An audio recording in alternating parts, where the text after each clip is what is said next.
Good morning, guys. Good morning,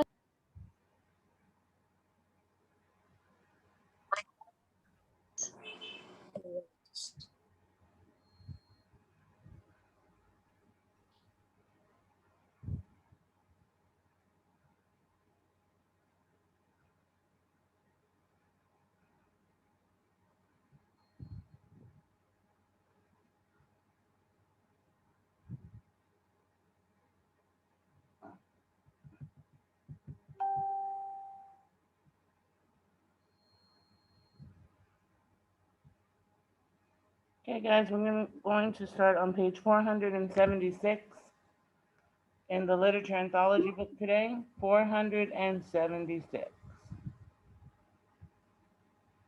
Good morning, Miss Amanda. Morning.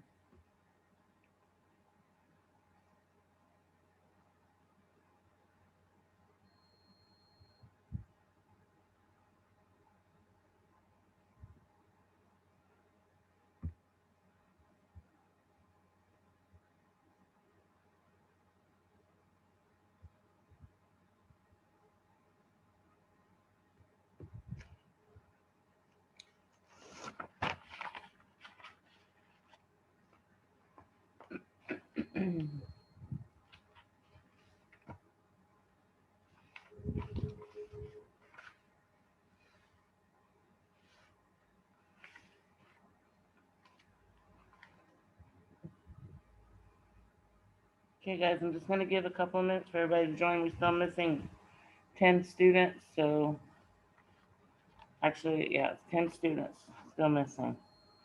So I'll give them until 8:49, and then we'll start because at 8:50 they're late.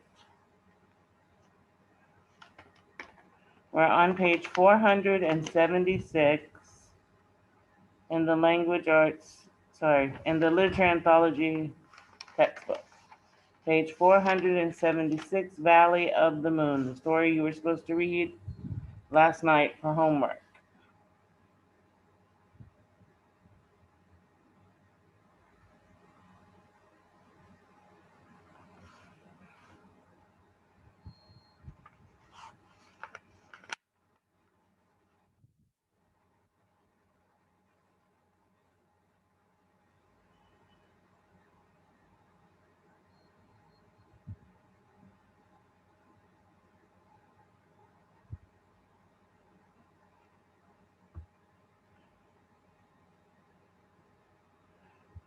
All right, guys.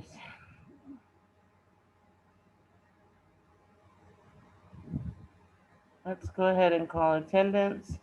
When you call your name, please unmute your mic and then mute yourself again. Abdurrahman Kareem. Here. Thank you.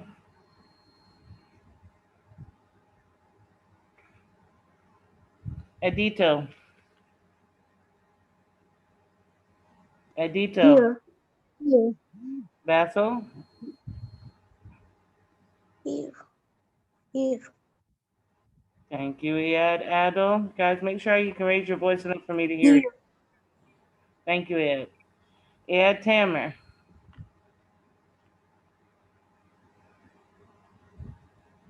Ed Tamer. Yes, Miss Amanda. Yes, Miss Amanda. Okay, guys. Hamza. Here. Thank you, Muaz. Here. Thank you, Muhammad. Here. Thank you, Mustafa. Mustafa. Omar. Omar. Tahir. Here. Thank you, Wahba. Here. Thank you, Yasin.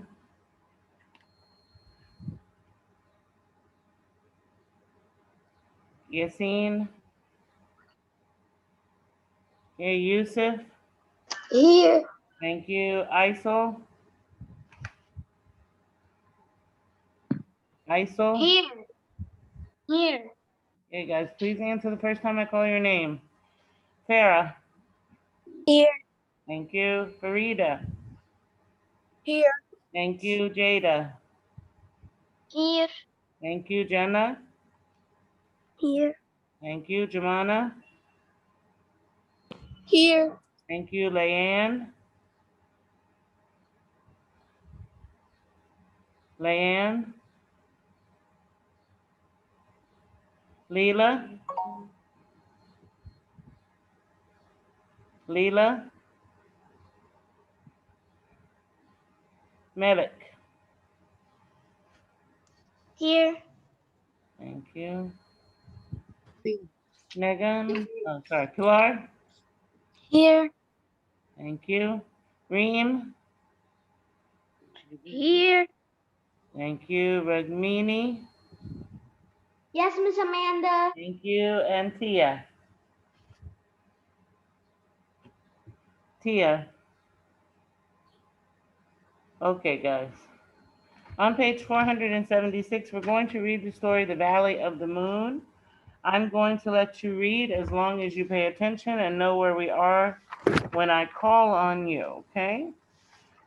Make sure that you read in a nice, loud, and clear voice. You can open your mic. You can open your camera when you are reading, okay?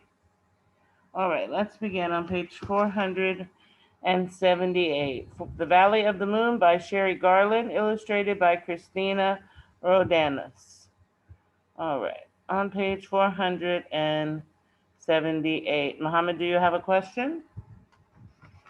Miss Amanda, for the story for Out of This World, I think I couldn't find the page 506 Mohammed, even in the updated one. I told you repeatedly yesterday. You were opening the old plan, not the new plan. I showed you which plan to open. You told me I it's the opened it. same. It is not the same. I will open it for you right now in front of everybody because I told you over and over yesterday which one to open. And you kept I sending me the refreshed old the one. page So and opened the update. please watch as I open it right in front of you now. Okay. Okay? Here we go.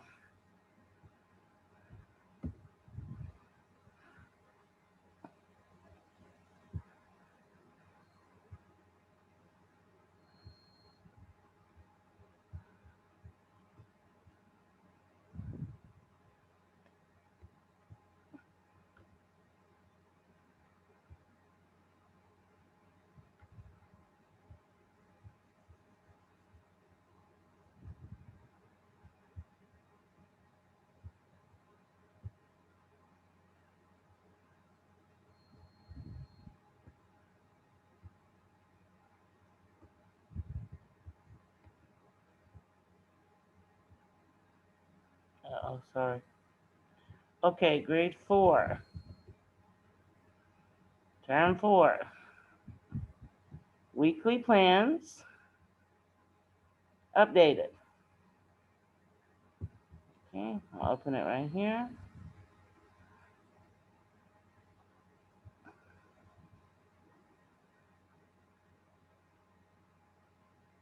Okay, here's the plan, Muhammad. Do you see it? Yes. It Uh-oh. didn't look like the scene. It didn't look this way? Yeah, it looked like the other weekly plan, not the blue thing, I think. No, honey, they all look like this. They're all the same. Do you see the story right here, Valley of the Moon? Okay. This is the story that you're going to be testing on. The story Not that Out of This World? No, I explained to you yesterday that Out of This World is not even in your book. Valley of the Yes. Moon, when I type the plan, I copy the plan and I type it for the next week. And I forgot to change Out of This World to Valley of the Moon. So your story for this week that you will take your quiz on is Valley of the Moon. It's always the big story that we do in the literature anthology book on Tuesdays. Always. Okay. So it'll be the story that we're doing today and we're going to discuss today. Okay? Okay. Okay, honey. Okay. All right. All right. So let's go back to Valley of the Moon. Where is our story? There we go. All right, so I'm going to call on everybody to read. I think there's more than enough for you all to get a chance to read today because the story is quite long. So it's very important that everybody pays attention and that everybody is ready to read when I call on you, okay? All right, make sure that you are close to your mic when you read so we can hear you well. And please raise your voice and speak clearly, okay? All right, I will try my best to get everybody a chance to read. I think that there is more than enough. And I hope that some of you read it last night for homework as well. Okay, on page 478. Can you start for us, please, Wahba? Okay. Orphaned at an early age, Maria Rosalia and her younger brother Domingo were raised by Padre um, Ignacio at the Mission Rafael in Alta California. Now the children have become servants at the Medina Rancho, taught to read and write by Padre Ign- Ignacio? Ign- Ignacio. Maria Rosalia has recently started keeping a diary about her life at the rancho.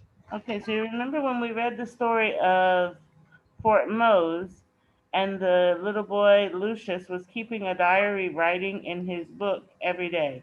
The same thing in this story, we have Maria Rosalia who is writing in her diary. So the pages are written such that there is a small explanation at the top and then the diary entry. So this is the diary entry for October 10th, 1845. Okay, that's over 250 years ago. So this happened a long time ago in the past. All right, let's continue. Yusuf, Yes, can you read for us? yes. Tonight I begin my first day. The Medina family is asleep, and all is quiet throughout the rancho. Only the wind racing around the corners of the adobe house Adobe, and the ad- Adobe. adobe house and the distant yelp of coyotes break the night silence. I am snuggled in a corner of the kitchen surrounded by baskets of dried corn of, of dried corn waiting to be ground. The tile floors feel cold on my bare feet, but I do not mind for I know no one will find me here. Okay, so tonight she's This going, diary is 1 second, please. Tonight she's going to write in her diary. The first time for her to write in her diary. Everybody is asleep and the ranch is very quiet. You can only hear the wind and the coyotes outside making noise. So she goes into the corner of the kitchen and she hides behind the basket. She doesn't want anyone to see her or find her there. Okay, let's continue. Regmini. Yes, this diary is mine because the eldest of the Medina daughters, Miguela, tossed it over her balcony into the water that in the fountain. Senorita Miguela threw it away in a fish of resentment after it was her given to her by an American suitor, Senor Henry Johnston. With flashing black eyes, she cried out that a girl has no more use of reading and writing than a snake has for gold earrings. She said that the diary was an insult to her beauty and charm, then, then tossed Senor Johnston out too. Okay, so Miguela was the oldest of the daughters in Medina, and she took the diary and threw it out into the fountain because she didn't want it. She didn't want to read. She didn't want to write. She wanted to be known as a beautiful girl only. And this person had come to marry her, and he gave her the book so that she could learn and be educated. And she was insulted by it. And so she threw the book out, and she threw the guy who wanted to marry her out as well. So Maria Rosalia went and got the diary from the water. Okay, continue, please. Tahir? Yes, I feel sorry for Samuel Johnson, or for any man who has the misfortune of pointing at strong Megiddo. But I am not sorry that I now hold her discarded diary in my hands. I must not let anyone see me writing, for I am a servant. I have must not let anyone. A half un- Indian orphan. A half Indian orphan, a girl I am supposed to know nothing about work and obedience. How amazed the Metinas would be if they knew how I learned to read and write from a kind old padre at Mission Raffin. Many miles from here, maybe someday I will tell them. Okay, so she's an orphan and she lives here as a servant. So she works for the family. And no one knows that she can read or write because most orphan girls or girls from India have not been taught to read or write. But the padre at the mission where she used to live, where she lived before, taught the girls how to read and write. And so she was very happy now to have this book, the diary that Miguela had just tossed into the water because she didn't want it. So she's not supposed to be intelligent.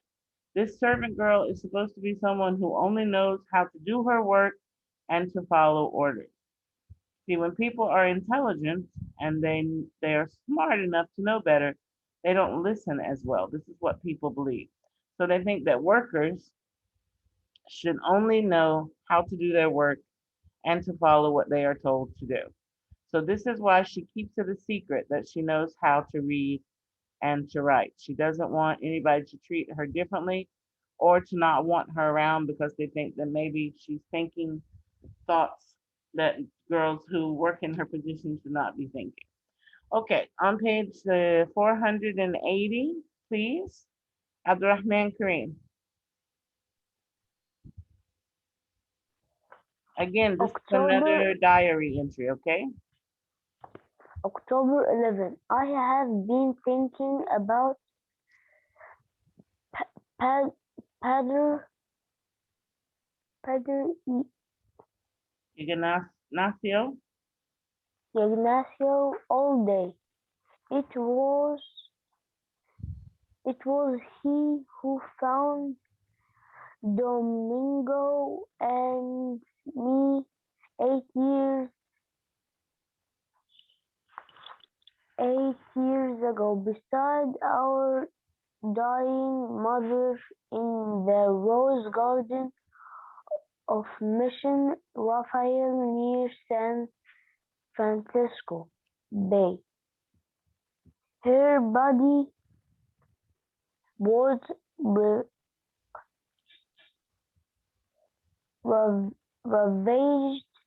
with smallpox, Her body was and ravaged with smallpox. with smallpox, and I had placed roses over her face. I think I was about 5 years old, and my brother was about 2. But no one knows our ages for sure. Okay, so the padre in the mission found Maria Rosalia and her brother they were sitting next to her mother's dying body. Her mother had smallpox and she was ravaged, which means her body was covered in smallpox spots. Smallpox is a disease and it killed many people. Like COVID came and killed many people, smallpox came and killed many people in the past. So her mother passed away from smallpox. The padre found the two children sitting next to their mother. She had covered her mother's face with flowers. All right, next, please. Malik.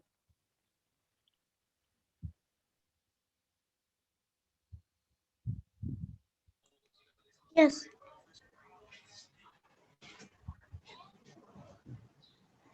Let's just I read. Honey, of course I'm calling on you to read. Okay.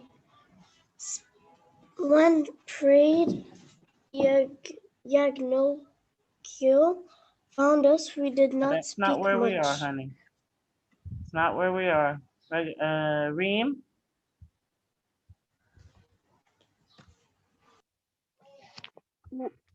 Pa-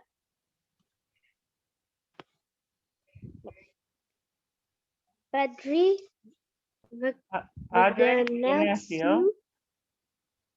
Padre Vaganasio named me Maria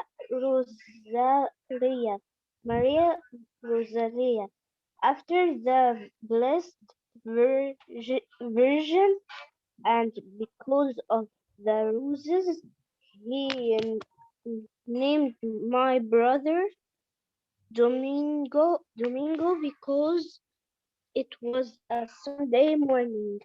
For a last name, he called us Milagros. Milagros, for it was a miracle indeed It was a that miracle. we miracle indeed that we did not die of the horrible Plague. the plague that claimed the lives of so many Indians in Alta California. They say that out of 40,000 Suisan Susan. people only Suisan people only 200 lived. Some smaller Right. lost everyone. Tribes lost everyone. How Domingo and I survived is one of the many mysteries of my life. Okay, so remember the Padre found them next to their dying mother, and the mother was really sick. She had spots everywhere on her body. That's what ravaged means. It means that she was completely covered in spots. He gave the children names, and he took them to stay with him at the mission.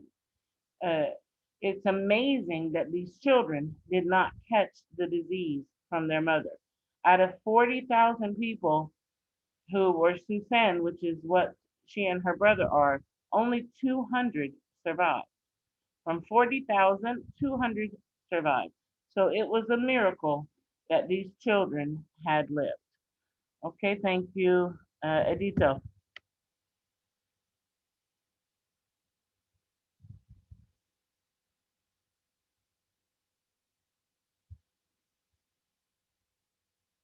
Edito.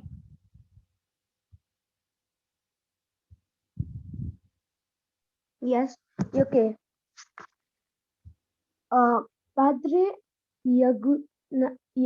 Ignacio named me Maria Rosalia after the Blessed Virgin and because of the roses. He named my Yeah, that's not where we are either. You guys are not paying attention.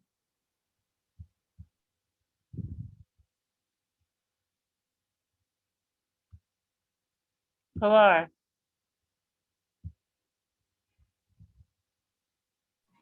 Yes, Miss Amanda.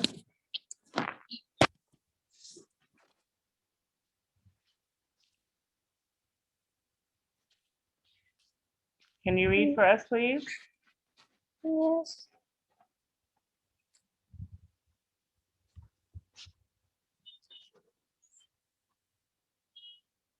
No, Peter, the cook is the Also, not where we are.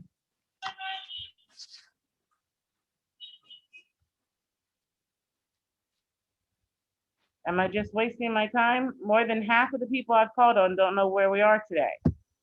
Mohammed.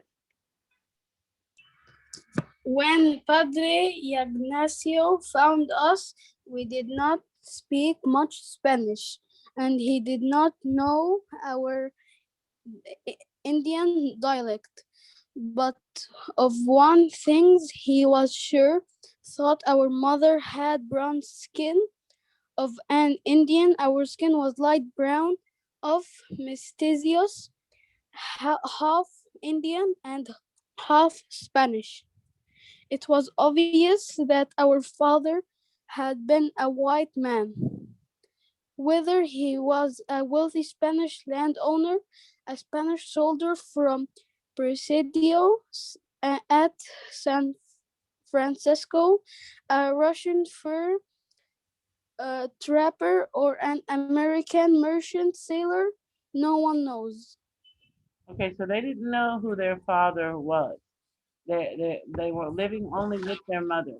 But when the padre looked at the children, he could tell because their skin was much lighter than their mother that their father had been a white man who had traveled maybe in this area.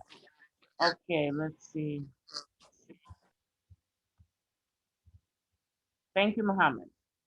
Moaz. Lupita, the cook, is the closest thing to a mother I have. Her husband, Gregorio. Giorgio, is the head Vaquero. on the ranch. He oversees the men who tend the cattle and horses. It was Giorgio who found me and Domino at Mission Raphael 4 years ago and brought us to live at the Medina Ranch. Rancho Ogo Verde, Lupita Agua and Verde. Giorgio. Ogo Verde, Lupita and Giorgio have no children of their own, but have raised several orphans. I know they care about me yet. My heart feels empty. If I do not know my past, how can I know I plot my future? I must stop thinking such things and get back to work. If I don't finish grading this corn, there will be no tortilla tomorrow. Okay. So Lupita and her husband Gregorio took the children from the mission and brought them to the ranch. And they had raised several orphans, children who didn't have parents. And they cared about these kids, but Maria Rosalia, no matter how much they love her, she still feels empty. She wants to know who she is, where she came from. She wants to know what her past was like, who were the people in her family, who was her father. She has many questions. But she knows that right now she has to stop thinking about all of this and get back to grinding the corn. That's when you take the corn and you turn it into powder, because that's how they make the tortillas, which is like bread. Okay. All right, next page. Miss Amanda. I'm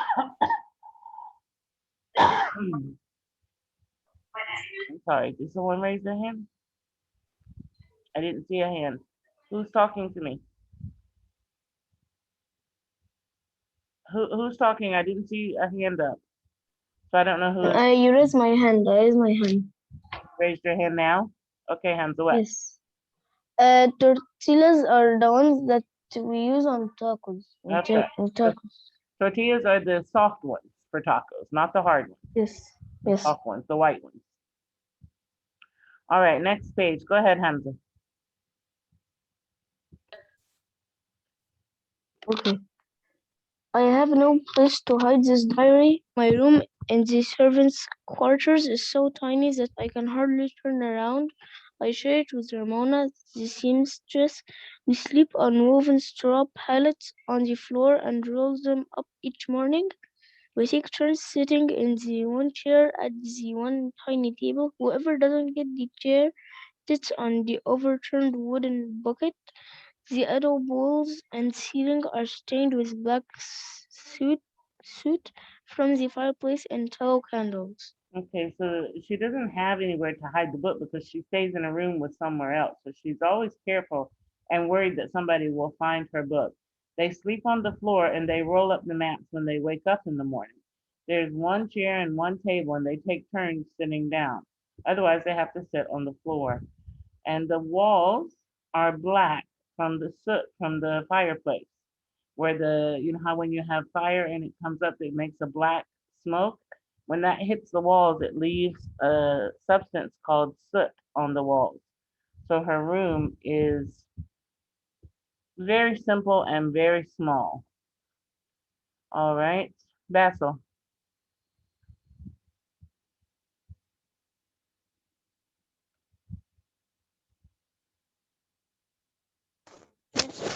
Uh, October 13. Yeah, that's not where we are. Sarah. Yes, but our quarters are not as bleak as some. Ramona saves scraps of cloth from the sewing projects. Our walls are alive with color. A wool tapestry, one finely Embroidered.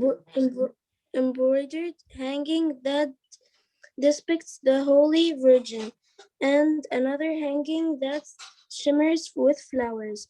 Even our floor has a wool rug made of remnants from the spring sheep shearing. Pegs line the walls for our sparse clothing. Baskets hang from the heavy timber beams for food and Miscellaneous. miscellaneous items. It is better than the room I shared with 4 other orphans at Mission Raphael.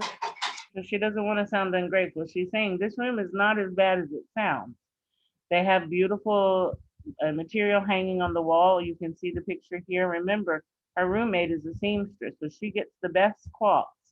So she has some things hanging. They have baskets hanging from the ceiling to keep things that they need inside, be it food or other things that they need. So this room, she's saying, is better than the one that she had when she lived at the mission. Okay, Isel?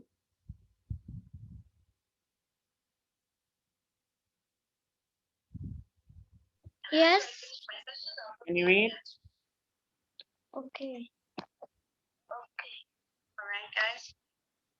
Okay, so let's go to 410. Isel, can you move away from the computer behind you?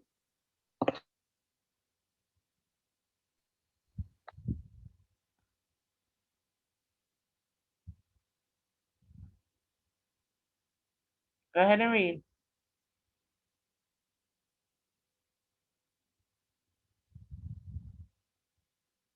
Isel, do you know where we are?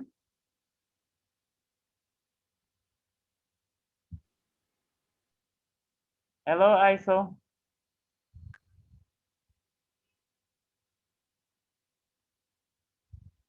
Hello, Isel.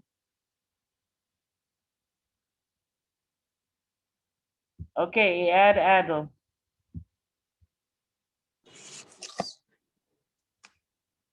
October 13.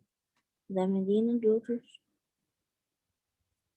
The Medina daughters saw me in the courtyard today, carrying the dirty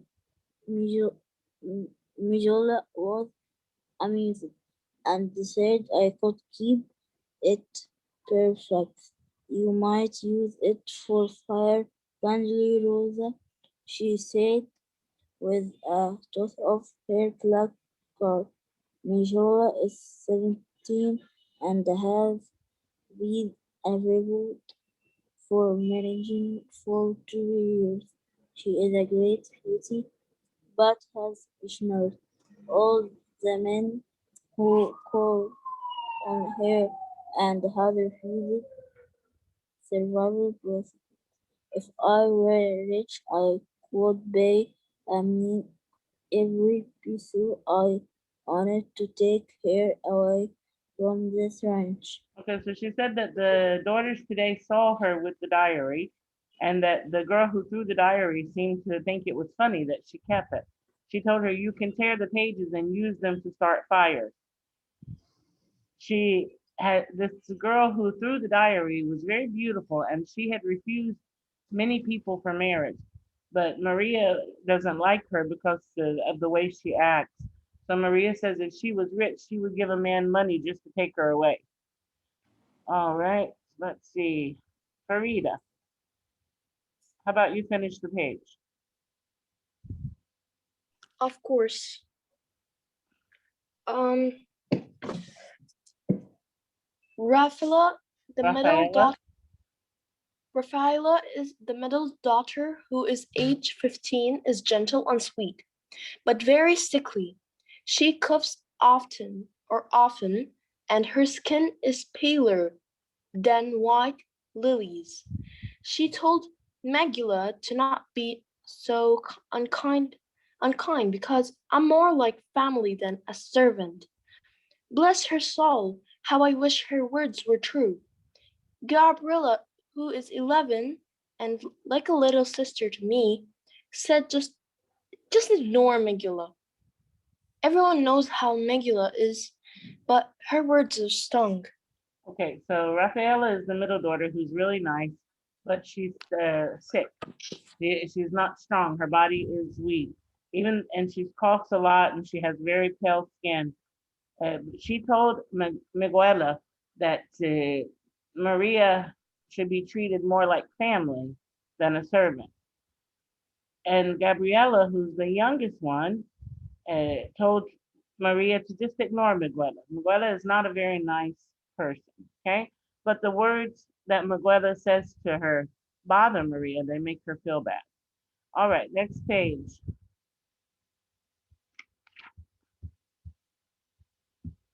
Thank you, Farida. Let's see. Yeah. You're welcome.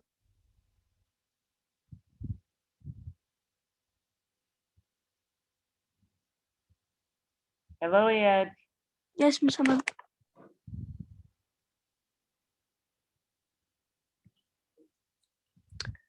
Raphael, the middle daughter, who is aged 15, is gentle and sweet but very That's sick. not where we are.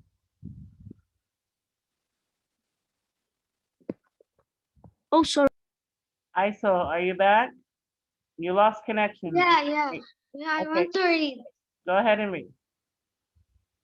I am in the goat pen season. A moment to write in my diary. I milked the goats and goats faster than lightning, so that I might have a free moment.